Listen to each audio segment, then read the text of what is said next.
that dick? How you eat that dick? How you eat that dick? How you eat it? If what you just saw disturbed you, if what you just saw has made you reconsider the role of gay rights in American society and Western civilization, if what you just saw made you, as a parent or as a caretaker, recoil, then I understand your pain. Not only do I understand your pain, but I myself am in great pain seeing those harrowing images paraded in front of the most innocent and precious among us, the children, in the name of advancing a political agenda that uses acceptance as a smokescreen to get past the obvious critiques such behavior would entail. We need to have a serious conversation about this issue. We need to have a serious conversation about pride, because in my opinion, it's gone way too far. Now let me just do a disclaimer here. I don't mention this fact often because I don't believe in identity politics. Identity politics actually is one of the reasons why America and the West finds itself in this predicament. It's not classical liberalism, as some will say, it's identity politics. But I speak on this issue as myself being a man with homosexual attraction. And that also means that this hits deep for me. Because when I see those images, it's no surprise to me that as of June 16th of 2023, fewer Americans view same-sex relationships as moral. As Gallup said in a new survey they did last year, as 2022, a record high of 71% of U.S. adults said that gay or lesbian relationships are morally acceptable. But this year, after all of this nonsense, the twerking in front of children, the having children throw bricks at Republican legislatures and politicians who they don't agree, who the people doing that don't agree with. All right. David's hitting the basket. Oh, that's all right. Well, you got him. You still make. All right.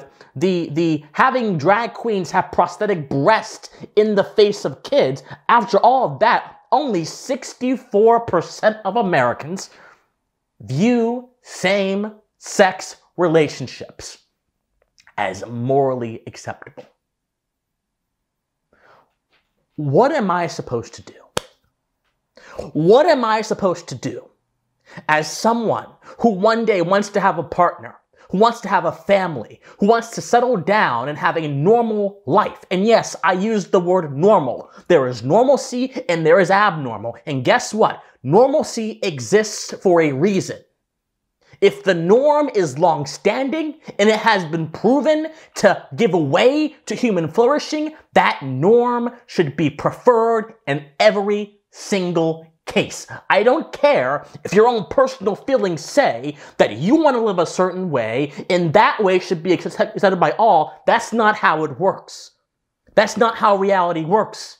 That's not how ethics or morals work. That's not how social cohesion works. It requires give and take. Of course, you should be able to live your life how you want to without political interference. I do not believe the government should be involved in dictating your own personal code of conduct to you. But I do believe that in a society, people are not expected or should not be expected to deal with your idiosyncratic behavior because you feel that it's right. And the justification that so many of the people you saw in those videos give for their debauchery, give for their blatant harming of childhood innocence, give for their political activism dressed up as love and acceptance, the justification they give is that they're just expressing themselves. The cult of expression has overtaken meaning and foundation in society. Because the moment someone says that I'm expressing myself and therefore you must accept what I'm saying, that's the moment all standards go out the window. What am I supposed to do? As someone who is on the right in America, as someone who considers himself conservative, who is doing his best to ensure that those principles can be evangelized and proselytized to other gay people, who have high rates of things that are harming them, what am I supposed to do when I see on the right now a greater suspicion of gay folks, when I see on the right this sort of criticism that gay marriage led to this? What am I supposed to do? The activists in the streets are killing gay acceptance. But not only are they killing gay acceptance, they are also, by association, destroying the respect that people have for a pluralistic society. You only have pluralism, my friends, if you have mutual respect amongst people in society. And the moment you tell somebody, my expression is so much more important than your desire to raise your kids in a certain way, the moment you say, not only am I going to live this way, your kids will live this way because I'm going to make them through indoctrination. The moment you say that, the foundation for pluralism goes away. The foundation for pluralism, that mutual respect amongst people in a society. Because what is a society? It's a group of people that have gathered for mutual interest. That mutual respect that holds society together breaks apart, and you get conflict, you get unnecessary division, you get things that do not promote the health of that society or of the individual. Expression, my friends, is a virtue in a free society. My ability to express myself is letting me sound the alarm on these politically motivated attacks on childhood innocence and this political attempt to indoctrinate people in the name of acceptance. Thank God for expression. But expression only is meaningful if it exists within the context of objective reality.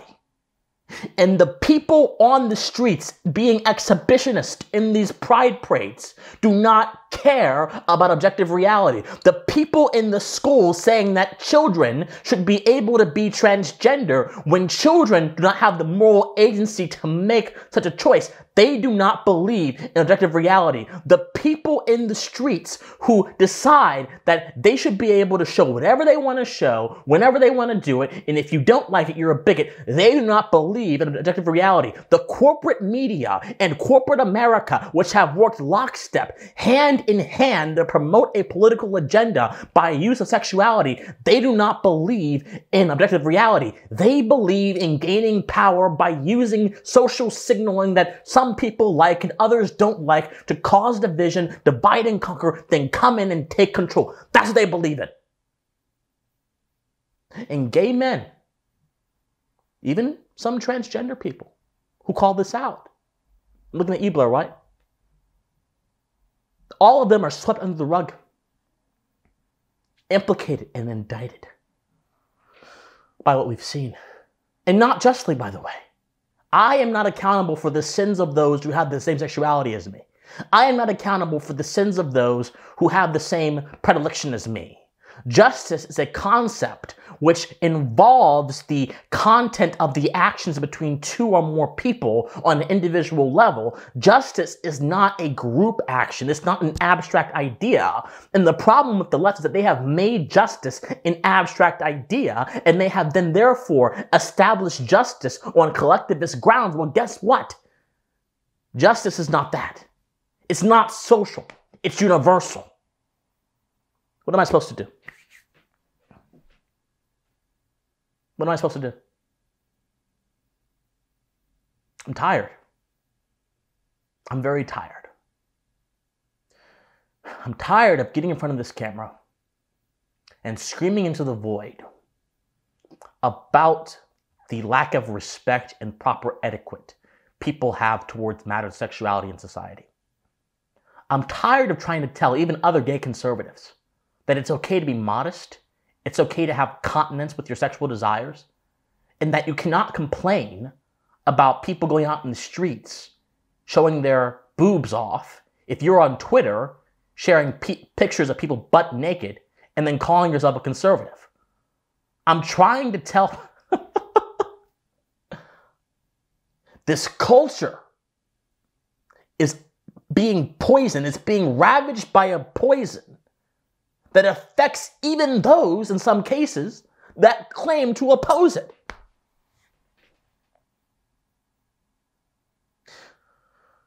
But there is a way out of this. I can complain in front of this camera, but I don't believe in that. My goal is to give a revolution of the mind, to have a culture that is interested in philosophy and sound thinking and cultivating a sense of morality and things of that sort, all things which will help human beings flourish. There is a way out of this. And the way out of this is very simple, my friends. Well, it's not simple, but it's intuitive. The way out of this is at the very first step. We have to embrace the ethos of individualism. Every human being that exists is an individual. As Emerson so aptly put it, he so would be a man must also be a nonconformist. Nonconformity is a part of the idea of individualism. So the moment you believe in nonconformity is the moment you now have a firewall between you and the poisons of the culture. There is now a firewall between you and identity politics. There's now a firewall between you and the ravenous passions of the majority that go out there and march with everything showing no idea of modesty, no proper behavior, who don't have any problem modeling some of the kids. There is a firewall if you have individualism in your heart. That's number one. Number two, we must think deeper about matters of culture and politics. It's one thing to be disgusted. It's one thing to have passion like I do and to dislike these issues. It's another thing, however, to create, to put seeds into the ground that will germinate in the form of smarter forms of expression. Expression is not bad, but expression controlled by the passions that makes you no different than an animal in the forest. And unfortunately, so many people in the LGBTQIA or the LGB, I make no distinction, by the way, between the LGB and the TQIA+.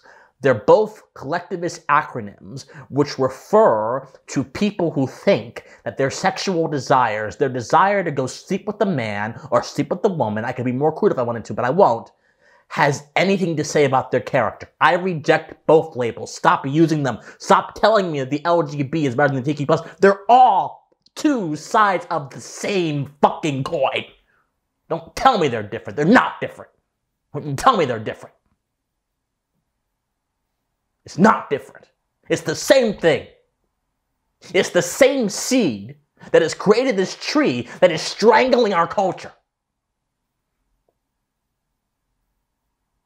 We have to have smarter ways of thinking and being and doing. Because thought influences action, and action creates outcomes. What outcome do you want to have? Number three.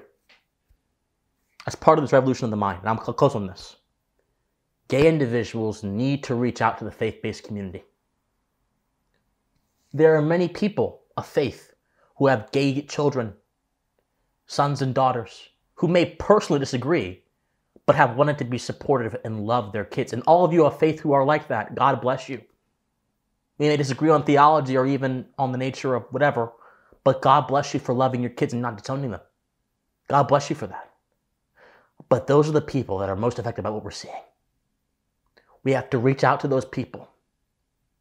And we have to explain to them what's going on. We have to explain to them why this is not reflective of the broader push of acceptance. We have to explain to them the merits and the demerits of living in a pluralistic society.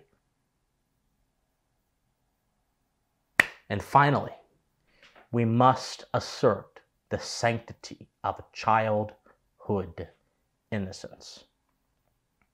Children are not adults. Children do not have moral agency. Moral agency is the principle which enables you to make a rational decision. If you do not have moral agency, you cannot make a rational decision. No child is in the right mind to have moral agency.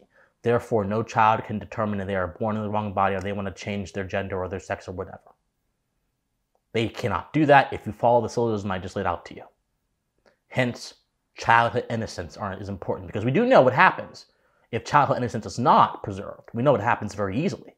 What happens is the child ends up having developmental issues, learning disabilities, backwardness in their thinking and their acting, which can then lead to habits in their adult life, which can destroy them. We must protect childhood innocence. Pride is nothing more than an ideological machination of the far left Gnostics that wish to break down all meaning, all value, and all purpose in the world that can be objectively estimated, and seeks to replace it with this sort of subjective internal sense of what the world means, of what truth means, of what knowledge is, all of which lead to hedonism and surefire destruction. Reject pride, embrace humility of the intellect, and embrace humility of knowledge, embrace the proper ways of knowing, thinking, and being, as I just mentioned, and reach out to those who be the most impacted by this. Because I'm tired, I'm upset, but I do believe there's hope. And hopefully that hope, which will come in subduing the passions to our rational faculty, as the natural law theorist of old thought, would save man and build civilization, that hope, I believe, will set all of us free from this ravenous demon that's attacking us and devouring the souls of so many in this society. My friends, I love you guys so much. Like this video, comment on this video, share this video, support me, donate to me, Patreon, locals, christianwatson@locals.com. I love you guys so much, and please stay pensive. God bless. Bye-bye.